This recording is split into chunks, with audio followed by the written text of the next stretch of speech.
Bonjour et bienvenue sur Mathésis, l'école virtuelle de mathématiques. Aujourd'hui, nous poursuivons notre cours sur les polynômes et les fractions rationnelles à travers la première section, polynômes à une indéterminée, et la seconde leçon, définition et opération des polynômes. Dans cette leçon, nous allons définir rigoureusement les polynômes comme objets mathématiques, ainsi que l'addition et la multiplication de deux polynômes. Définition des polynômes. Rappelons que si E est un ensemble, une suite d'éléments de E est une application de l'ensemble n des entiers naturels dans E. Si petit s de n dans E est une suite, on note en général une telle suite S indice n entre parenthèses, qu'on indexe éventuellement par n éléments de grand N, où S indice n égale S de n pour tout n éléments de n. Et on appelle terme de la suite les objets S indice n, indice de la suite les arguments de S considérés comme application, de sorte que l'objet S indice n est le terme d'indice n. On peut changer indéfiniment l'indexation d'une suite, du moment que cela est cohérent avec le contexte. La suite S indice n entre parenthèses est donc la même chose que la suite notée S indice i entre parenthèses. On a simplement changé la variable pour les indices de S entre les deux expressions. Si E égale A est un anneau, et si S égale petit a de n dans A est une suite d'éléments de A, le support de la suite petit a est alors par définition l'ensemble des entiers naturels n pour lesquels an est différent de 0, soit l'ensemble des indices des termes non nuls de la suite. Comme nous l'avons évoqué dans l'introduction, les polynômes formalisent les expressions polynomiales apparaissant dans les équations polynomiales. Si a0 plus a1x plus etc. plus anx puissance n est une telle expression, pour lui appliquer la théorie des anneaux, nous la considérerons alors comme la suite finie a0, etc. an de ses coefficients dans l'ordre croissant des puissances de la variable. Pour des raisons de commodité, nous définissons les polynômes en utilisant des suites de la manière suivante. Si A est un anneau commutatif unitaire, un polynôme à une indéterminée et à coefficient dans A est une suite A indice n d'éléments de A de support fini. En d'autres termes, un polynôme à coefficient dans A est une suite A indice n d'éléments de A tel qu'il existe un entier P pour lequel an égale 0 si n est strictement supérieur à P. On dit que la suite est nulle à partir d'un certain rang. En effet, un sous-ensemble X de n est fini si et seulement si il est inclus dans un ensemble de la forme 0n, soit un segment initial. Voir le second cours du premier semestre sur les ensembles et la numération. Si donc A indice n est un polynôme, son support x étant fini, il existe un entier naturel P tel que x est inclus dans le segment initial 0P. Par définition de x, si n est strictement supérieur à P, on a A indice n égale 0. Inversement, supposons que petit a de n dans A est une suite d'éléments de A pour laquelle il existe un entier naturel P, pour lequel pour tout n strictement supérieur à P, on est an égale 0. Par définition du support grand X de petit a, on a x est inclus dans le segment initial 0P, donc ce support est fini et petit a est un polynôme. Nous noterons selon l'usage par des lettres capitales P, Q, R, S, T les polynômes. On écrira donc par exemple soit P égale à indice n entre parenthèses un polynôme à coefficient dans A pour introduire un polynôme. La somme des polynômes. On note accroché à X l'ensemble des polynômes à une indéterminée et à coefficient dans A. Si P est un polynôme de terme général A indice I et Q un polynôme de terme général B indice J, nous voulons définir la somme et le produit de P et Q de manière à refléter les propriétés de la somme et du produit d'expressions polynomiales dans le calcul littéral.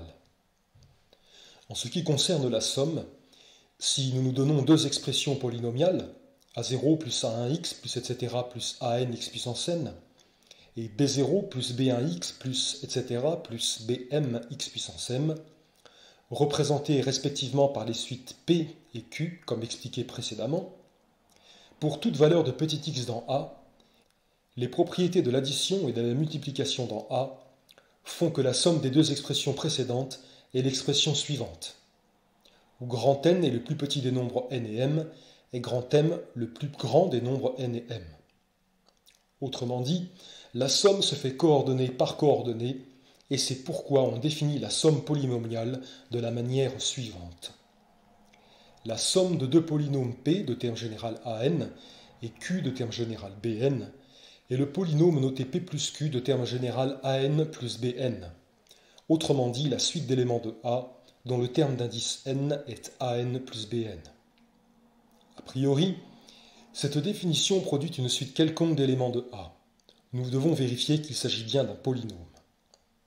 Comme P et Q sont des polynômes, il existe des entiers naturels petit p et petit q pour lesquels an est nul si n est strictement supérieur à p, et bm est nul si m est strictement supérieur à q. Il s'ensuit que si n est strictement supérieur au plus grand des nombres petit p et petit q, on a à la fois an égale 0 et bn égale 0, donc la suite p plus q ainsi définie est bien un polynôme. Le produit des polynômes. En ce qui concerne le produit, la situation est un peu plus complexe et reflète aussi le calcul littéral sur les expressions polynomiales. En conservant les mêmes notations que précédemment, pour tout élément petit x de A, en utilisant les propriétés de l'addition et de la multiplication, on voit qu'en développant le produit des deux expressions précédemment introduites, seuls des termes comprenant des puissances x puissance k de petit x, avec k inférieur à n plus m, apparaissent. Le coefficient, pour la puissance x puissance k, est alors la somme pour i égale 0 à k des ai bk-i, ce qu'on peut démontrer par récurrence sur n par exemple. On peut réécrire ce coefficient comme la somme sur les couples d'entiers i et j tels que i plus j égale k des a indice i, b indice j. Et le produit des deux expressions est alors donné par l'expression suivante. On doit donc définir le produit polynomial de la manière suivante. Le produit de deux polynômes P de terme général AN et Q de terme général BN est le polynôme noté PQ de terme général la somme sur les i plus j égale n des a indice i, b indice j. Autrement dit, la suite d'éléments de A dont le terme d'indice n est la somme sur les couples d'entiers i et j tels que i plus j égale k des a indice i, b indice j.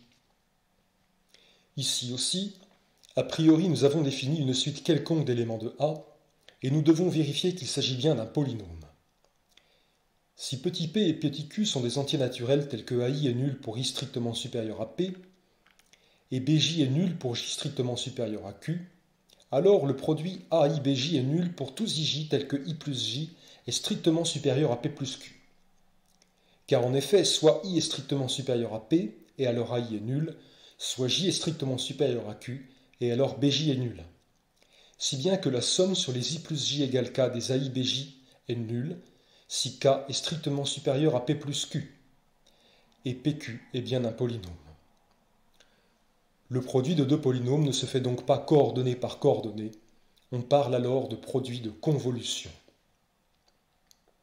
En exercice pour cette leçon, additionnez les polynômes suivants. -5, 2, 0, 47, 9, 3 et 0, -1, 2, -3, 4. Deuxièmement, multipliez les deux polynômes précédents. Troisièmement, additionnez et multipliez des polynômes de votre choix. C'est tout pour aujourd'hui. Merci de votre attention. Dans la prochaine leçon, nous aborderons la structure d'anneaux commutatifs unitaires de l'ensemble des polynômes. À bientôt sur Mathésis.